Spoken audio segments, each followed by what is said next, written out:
এখন আপনাদের মনে প্রশ্ন আসতে পারে, ওটস কিভাবে মায়ের বুকের দুধ উৎপাদনে বেশি পরিমাণে সাহায্য করে। ওটসে রয়েছে বিটা গ্লুকান। গতকালকে ভিডিওটা আপলোড দেওয়ার পর অনেকেই আপনারা জানতে চেয়েছেন ওটস কিভাবে খেলে সর্বোচ্চ পরিমাণ দুধ আসবে। আজকে আমি আপনাদেরকে সেটাই দেখাবো। এখানে একটি পাত্রে আমি 250 ml এর মতো দুধ নিয়েছি। এটি গরুর খাঁটি দুধ একদম। দুধটাকে ভালোভাবে জাল করে নেব এবং ফুটে উঠলে এর ভিতরে আমি ওটস দিয়ে দেব এবং স্বাদ বাড়ানোর জন্য কিছু তাল মিছরি দেব। দুধটা আমার ফুটে উঠেছে, অর্থাৎ ভালোভাবে জাল হয়ে গিয়েছে।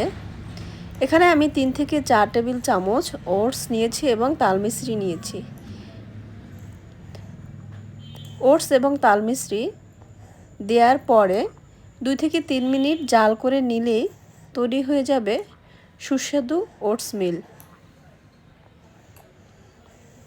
এখন আপনাদের মনে প্রশ্ন আসতে পারে, ওটস কিভাবে মায়ের বুকের দুধ উৎপাদনে বেশি পরিমাণে সাহায্য করে।